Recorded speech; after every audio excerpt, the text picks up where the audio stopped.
कर्म, प्राणी मात्र के प्राणों का आज समझना है मर्म। एक तरुण तपस्वी ने छेड़ा, एक तरुण तपस्वी ने छेड़ा अभियान अहिंसा का। जगव्यापी हो, जगव्यापी हो आह्वान अहिंसा का। यही मुनिवर की कामना, यही गुरुवर की भावना। अहिंसा महाकुंभ से धर्म की हो प्रभावना। यही मुनिवर की कामना, यही गुरुवर की भावना। अहिंसा महाकुंभ से धर्म की हो प्रभावना। जिसकी आंखों में पानी आ जाए कि हे भगवान, ये दुनिया भर के भोग भोगते अनंत काल व्यतीत हो गया, तब भी मेरा मन तृप्त ना हुआ, तब भी मेरी वासना तृप्त ना हुई, और कब तक इन भोगों में ये मन ललचाता रहेगा, अब नहीं चाहिए। तो अज्ञानी के मुख में पानी आता है और ज्ञानी की आंखों में, आंसू में पानी आ जाया करता है, वो ज्ञानी होता है। निर्णय कर लेना, आप ज्ञानी हैं या अज्ञानी। अपने दुख के लिए रो रहे हो तो आप अज्ञानी हैं, और दूसरे की पीड़ा में अगर आपकी आंखों में आंसू आ जाए तो आप ज्ञानी हैं। अपनों को तो सभी जगह दे देते हैं, किसी अजनबी के लिए दिल में जगह बने तो समझ लेना कि कहीं ना कहीं अतिथि के प्रति तुम्हारे मन में आदर और स्वागत की भावना है, तो तब बाहुबली करते हैं। और 1 वर्ष की निरंतर साधना के पश्चात उन्हें बोधि मिलती है, समाधि मिलती है। याद रखना, 1 जन्म की साधना से मुक्ति मिल जाए, प्रभु मिल जाए, कोई जरूरी नहीं है। भगवान ऋषभदेव मुनि दीक्षा लेकर के जब तप करने के लिए जाते हैं, 1000 वर्ष तप करके मुक्ति को प्राप्त करते हैं, कैवल्य को प्राप्त करते हैं। 1000 वर्ष की साधना करने के बाद उन्हें मोक्ष मिलता है, उन्हें कैवल्य मिलता है, उन्हें समाधि मिलती है। भगवान महावीर 12 वर्ष की निरंतर साधना करने के बाद कैवल्य को प्राप्त करते हैं। भगवान बाहुबली 1 वर्ष की साधना के पश्चात कैवल्य को पाते हैं। तीर्थंकर को 1000 साल लग जाते हैं, महावीर को 12 साल लग जाते हैं, बाहुबली को 1 वर्ष लग जाता है। और चक्रवर्ती भरत जब जीवन के अंत में संन्यास लेते हैं तो दीक्षा लेते ही उन्हें केवल ज्ञान होता है, 48 मिनट में ही उन्हें समाधि लग जाती है और बोधि मिल जाती है, मुक्ति मिल जाती है। अगर तीर्थंकर ऋषभदेव जैसों को 1000 वर्ष लग गए तो तुम्हारे जैसे लोगों को तो 1000 जिंदगी भी लग जाए तब भी कम है। अगर ऋषभदेव जैसे, महावीर जैसे महापुरुषों को, दिव्य पुरुषों को, तद्भव मोक्षगामी को अगर उस केवल की समाधि और बोधि के लिए अगर 12 साल 1000 साल लग सकते हैं, तो तुम्हारे जैसे अदने साधारण से नन्हे मुन्ने लोगों के लिए, जिनकी शक्ति और सामर्थ्य बहुत संतुलित है, उनके लिए तो 1000 जिंदगी भी लग जाए तब भी कम समझना चाहिए, तब भी बहुत थोड़ा है। उस मन की शुद्धि के लिए, जीवन की शुद्धि के लिए, वचन की शुद्धि के लिए जीवन नहीं जिंदगी लग जाया करती है, तब जाकर के मन वचन काय की शुद्धि होती है। लेकिन तुम्हारी शुद्धि तो बहुत जल्दी होती है। लोग मुझे आहार देने के लिए चौकों में आते हैं, आहार देने के लिए चौकी में प्रवेश करते हैं और कहते हैं स्वामी मन शुद्धि, वचन शुद्धि, काय शुद्धि, आहार जल शुद्ध है, हो गई शुद्धि। ये केवल वाचनिक शुद्धि है, ये मन की शुद्धि नहीं है। मन वचन काय की शुद्धि बोलने से शुद्धि नहीं होती है। उस शुद्धि के लिए तप चाहिए, उस शुद्धि के लिए तपस्या चाहिए, उस शुद्धि के लिए अपने आप को साधना की भट्टी में झोंक देना पड़ेगा। कि जब भगवान की प्रार्थना करने के लिए बैठो, अर्चना करने के लिए बैठो, इबादत करने के लिए बैठो, तो उस प्रार्थना में कहना कि भगवान मुझे दुश्मनों से तो बचाना, लेकिन ऐसे दोस्तों से भी बचाना जो दुनिया के मायावी दोस्त हैं, जो दिखावटी दोस्त हैं। क्योंकि दुनिया में बिगड़ने का अवसर दोस्त ज्यादा देते हैं। पहली बार किसी दोस्त ने ही तो कहा होगा कि यार एक बार शराब की एक घूंट तो पी ले, और दोस्त मानकर के तुमने उसकी बात मान भी ली होगी। इसीलिए उस भगवान से, उस ईश्वर से, उस ब्रह्म से, उस परम सत्ता से ये प्रार्थना जरूर कर लेना कि ऐसे मायावी दोस्तों से मुझे बचाना जो तेरे पथ से विमुख करते हैं, जो तेरे रास्ते से विरुद्ध चलने के लिए प्रेरित करते हैं।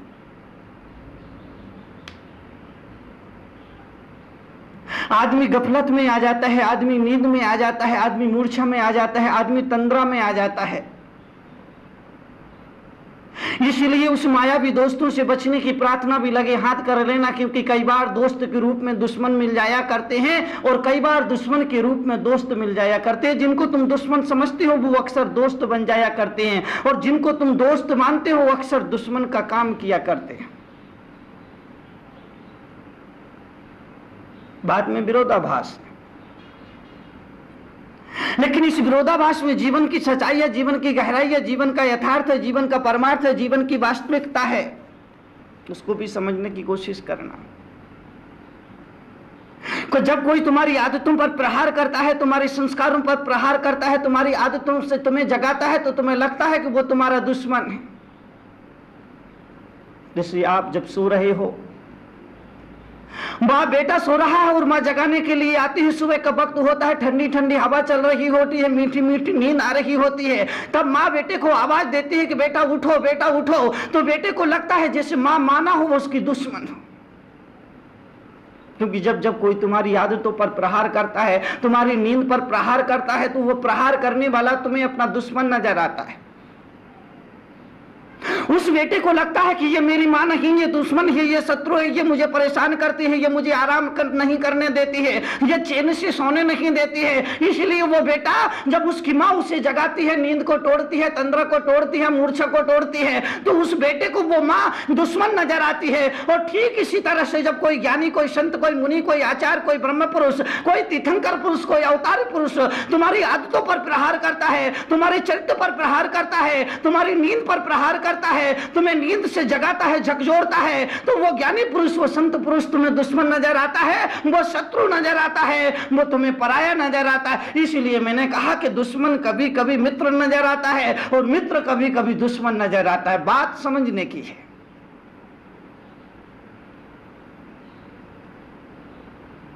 इस मुल्क की परंपरा रही है, सदियों पुरानी परंपरा रही है कि जब जब कोई महापुरुष समाज को जगाने के लिए आता है, तो इस समाज ने उसकी उपेक्षा की है, उसकी अवज्ञा की है, उसको अपमान दिया है, उसको जहर का प्याला पकड़ाया है, उसको फांसी पर लटकाने का अंजाम दिया है, उसके साथ बदसलूकी की है, उसके साथ दुर्व्यवहार किया है। अरे जब जब समाज में आकर के कोई दिन का देवता, जागरण का देवता बनकर के आता है, यह समाज उसके विरुद्ध खड़ा हो जाता है, उसको नकारता है, उसको ठुकराता है और कहते हैं इसको जहर पिला दो, फांसी पर लटका दो, इसको गांव से बाहर निकाल दो। इसीलिए इतिहास बताता है कि महावीर को गांव से लोगों ने बाहर निकाल दिया, महात्मा के बुद्ध के ऊपर लोगों ने थूक दिया, मीरा को लोगों ने जहर का प्याला पकड़ा दिया, महात्मा जीसस को लोगों ने सूली पर टांग दिया। यह इतिहास इस बात का परिचायक है कि जब जब कोई तुम्हारे सामने दर्पण बन के आता है और उस दर्पण के सामने जब तुम खड़े होते हो, तो उस दर्पण में तुम्हें अपनी बुराइयां दिखने लगती है, कमजोरियां दिखने लगती है, अपनी टुटियां दिखने लगती है, अपनी असलियत दिखने लगती है। तो तुम कहते हो कि हटाओ इस दर्पण को,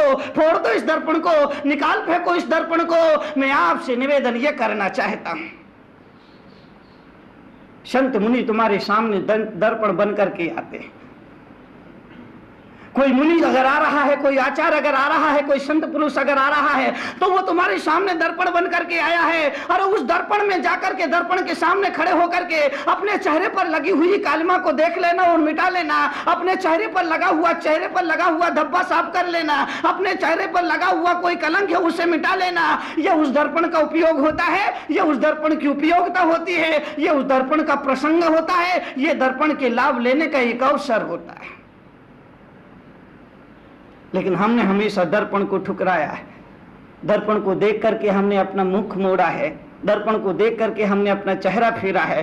आंख बंद कर लेने से समस्या का समाधान नहीं होता है। आंख बंद कर लेने से चेहरे पर हुई, चेहरे की जो कुरूपता होती है, चेहरे की जो बदरूपता होती है, चेहरे की जो विकृति होती है, वो विकृति साफ और पवित्र नहीं हो जाती है। उसके लिए प्रयास करना पड़ता है, उसके लिए प्रयत्न करना पड़ता है, उसके लिए पुरुषार्थ करना पड़ता है। संत दर्पण नुमा, इस दर्पण को देख करके समर्पण करो तो जीवन की विकृतियां, जीवन के विकार खत्म हो जाएंगे। जो जो विकृति है उसमें संस्कृति का शंखनाद हो जाएगा। अरे संत विकृति के बाजार में संस्कृति का शंखनाद हुआ करते हैं। संत प्यार की पेड़ी पर प्रार्थना के गीत हुआ करते हैं। संत इंसानियत का इंद्र का इंसानियत होता है। संस्कारों का शंखनाद और आनंद की यात्रा के सूत्रधार हुआ करते हैं। उनका हृदय बहुत कोमल होता है, साधु हृदय से कच्चा होता है और राजा कान से कच्चा होता है। एक जग जाहिर बात है, दुनिया की पुरानी बात है कि राजा जो होता है वो कान का कच्चा हुआ करता है, और संत जो होता है, मुनि जो होता है, ज्ञानी जो होता है, वो हृदय का कच्चा हुआ करता है, हृदय का कोमल हुआ करता है। उसका हृदय जरा सी भक्ति की आँच होती है और पिघलने लग जाता है, मक्खन से भी ज्यादा मृदु और मुलायम हुआ करता है। लेकिन तुम्हारी भक्ति में थोड़ी आँच तो होना चाहिए। अरे प्रभु का मन है, प्रभु का हृदय है, प्रभु की स्वभाव है, प्रभु की जो करुणा है वो मक्खन से भी ज्यादा मुलायम है, मक्खन से भी ज्यादा मृदु है। लेकिन वो तभी पिघलता है जब भक्त की भक्ति में आँच हुआ करती है, जब भक्त की भक्ति में गर्मी हुआ करती है, जब भक्त की भक्ति में उष्णता हुआ करती है। अगर भक्ति में आँच नहीं तो वो प्रभु पिघलने के लिए राजी नहीं है। वो मुलायम जैसा, मृदु जैसा, मोम जैसा मुलायम दिल भी नहीं पिघल पाता। इसलिए मैंने कहा कि साधु हृदय का कच्चा होता है। लेकिन तुम्हारी भक्ति में आँच हो, ये भी जरा देख लेना। वो प्रभु बड़ा दयालु है, बड़ा करुणा रखता है, बड़ा दया भाव रखता है, हर पल हर क्षण अनुकंपा की वर्षा करता है, दया की बौछार करता है, करुणा की अमृत वर्षा करता है। लेकिन अगर हम आंख बंद करके बैठे हैं, हम सोए हुए हैं, उससे वंचित रह जाएंगे, उसका लाभ नहीं उठा पाएंगे। अरे प्रभु तो कहता है कि तुम 4 कदम चलो तो मैं 1000 कदम चलूंगा। तुम्हें केवल 4 कदम चलना है। तुम 4 कदम चलोगे उसकी तरफ, वो 1000 कदम चलेगा तुम्हारी तरफ। लेकिन 4 कदम चलने की ईमानदारी तो दिखाओ, 4 कदम चलने की पुरुषार्थ तो करो, 4 कदम चलने की चेष्टा तो करो।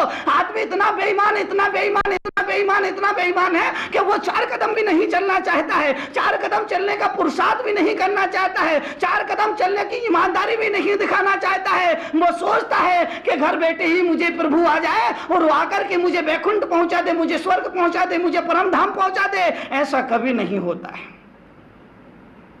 तुम मंदिर क्यों आते हो? तुम्हारे माँ बाप कहते होंगे बेटा मंदिर जाओ, तुम्हारी पत्नी बार बार तुम्हें प्रेरित कहती हो कि एक बार मंदिर तो हो आया करो कम से कम। लेकिन उसकी वजह क्या है, उसके रीजन क्या है, उसका कारण क्या है, जो मुझे समझ में आता है वो इतना कि मंदिर जाने का, देव दर्शन करने का, देव दर्शन के नियम के पीछे जो अभिप्राय इस मुल्क की परंपरा में है, जो अभिप्राय इस मुल्क की संस्कृति में है, वो केवल इतना ही है। अरे परमात्मा कहता है कि तू अपने घर से निकल के मंदिर आ तो मैं सिद्धालय से उतर के मंदिर में आ जाऊंगा, वहां मेरी तेरी मुलाकात हो जाएगी, वहां मेरा तेरा आत्म साक्षात्कार हो जाएगा, वहां मेरा और तेरा मिलन हो जाएगा। तो मंदिर भक्त और भगवान के मिलन का स्थल हुआ करता है, शिष्य और गुरु के मिलन का स्थल हुआ करता है। तुम घर से निकल के मंदिर आओ तो परमात्मा सिद्धालय से उतर के मंदिर में आ जाएगा और तुम्हारी और उसकी वहां मुलाकात हो जाएगी, साक्षात्कार हो जाएगा, दर्शन हो जाएगा, बशर्ते कि 4 कदम चलना पड़ेगा। लेकिन तुम इतने बेईमान लोग हो, 4 कदम चलने के लिए भी राजी नहीं, 4 कदम चलने के लिए भी तैयार नहीं हो, 4 कदम चलने के लिए भी होशियार नहीं हो, 4 कदम चलने के लिए भी मन में भावना नहीं बनाते हो। तो याद रखना, ये जीवन इस तरह आया है, एक तरह चला जाएगा। आदमी का एक जीवन व्यर्थ चला जाएगा, एक जीवन का क्रम कम हो जाएगा। और इन जिंदगी में जब वो घटना घटेगी कि पत्ता टूटा डाल से लेगन पर ले गई पवन उड़ाए और अब के बिछुड़े नाम मिले दूर पड़ेंगे जाए। एक दिन वृक्ष की पत्ता से, डाल से पत्ता टूट जाएगा। डाल से पत्ता टूटा और बिखर गया, ऐसा बिखरा कि दोबारा उस डाल पर नहीं पहुंचा। और ठीक इसी तरह अगर जिस परिवार में तुम रहते हो उस परिवार से अगर एक बार तुम्हारी अर्थी उठ गई और कंधों पर रख कर के शमशान पहुंच गई तो दोबारा उस परिवार के सदस्यों से मिलना संभव है। इस मुल्क का ज्ञानी आचार्य कहता है, इस मुल्क का ज्ञानी मुनि कहता है, इस मुल्क का ज्ञानी ऋषि कहता है, इस मुल्क का ज्ञानी तीर्थंकर कहता है कि पत्ता टूटा डाल से ले गई पवन उड़ाए, अब के बिछुड़े ना मिले दूर पड़ेंगे जाए। अगर एक बार पत्ता डाल से टूट जाता है तो दोबारा उस डाल पर नहीं पहुंच पाता है। और एक बार परिवार से किसी की अर्थी उठ जाती है और वो अर्थी कंधों पर सवार होकर शमशान पहुंच जाती है तो फिर उस परिवार से जुड़ना नहीं हो पाता है, फिर मुलाकात नहीं हो पाती है। फिर कुछ दिन लोग याद करेंगे, 4 दिन याद करेंगे, 5वें दिन सब अपने अपने काम में लग जाएंगे। 2 दिन आंसू बहाएंगे, 4 दिन शोक मनाएंगे, 5वें दिन तुम्हारे नाम लेने वाला कोई नहीं होगा सिवाय 2-4 लोगों के अलावा। और तुम ये मत सोचना कि तुम्हारे जाने से दुनिया की रौनक कम हो जाएगी।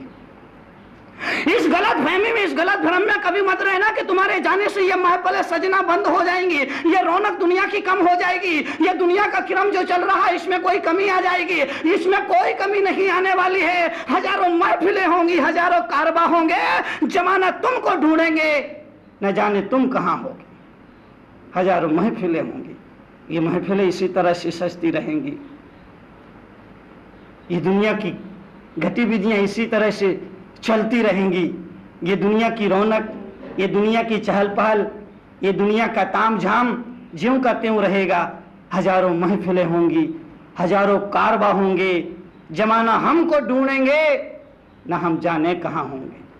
ये जमाना हमें ढूंढता रहेगा, लेकिन हमें नहीं पता कि हम कहां पर होंगे। हमारा कोई एड्रेस नहीं होगा, हमारा कोई पता नहीं होगा, हमारा कोई परिचय नहीं होगा। हमको ढूंढता रहेगा, लेकिन किसी से मुलाकात होने वाली नहीं है। इसलिए मैंने कहा इस जीवन में 4 कदम जरूर चलो।